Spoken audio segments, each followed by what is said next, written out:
বিসমিল্লাহির রহমানির রহিম।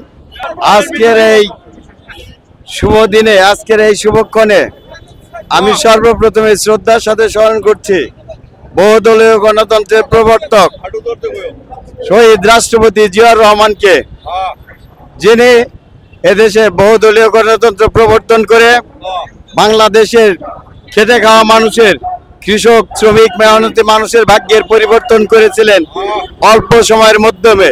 ঠিক তারই যোগ্য উত্তরসূরি তার অবর্তমানে দেশনেত্রী বেগম খালেদা জিয়া হাল ধরে এ দেশকে একটি স্বয়ংসম্পূর্ণ দেশ হিসেবে পরিণত করেছিলেন।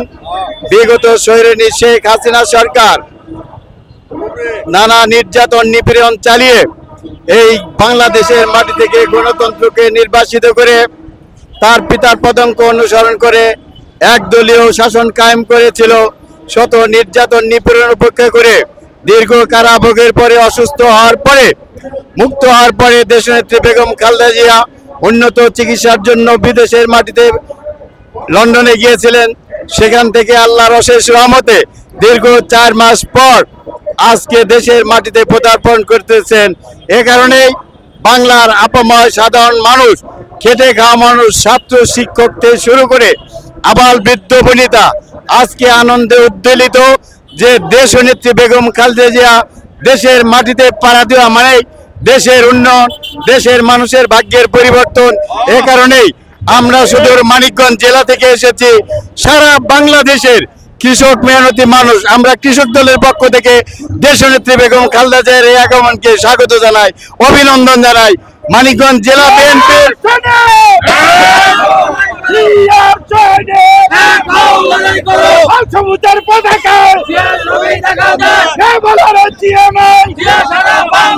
মানিকগঞ্জ জেলা বিএনপির বিপ্লবী আহ্বায়ক দেশনেত্রী বেগম খালেদা জিয়ার স্নেহধন্য জনাব তারেক রহমান আস্থাভাজন, জনাব আফরোজা খান রিতাবার পক্ষ থেকে দেশনেত্রী বেগম খালেদা জিয়ার এই আগমনকে আমরা স্বাগত জানাই।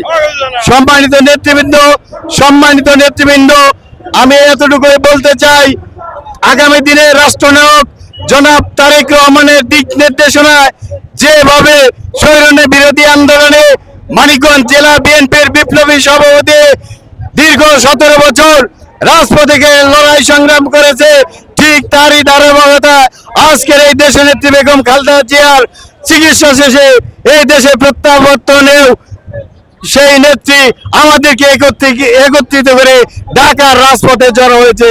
এজন্য আফরোজা খান রিতাবার পক্ষ থেকে আবারও সবাইকে শুভেচ্ছা অভিনন্দন জানাই। বাংলাদেশ জাতীয়তাবাদী কৃষক দল মানিকগঞ্জ জেলা শাখার সম্মানিত সভাপতি, সাধারণ সম্পাদক পক্ষ থেকে সকলকে অভিনন্দন, ধন্যবাদ জানাই। ধন্যবাদ।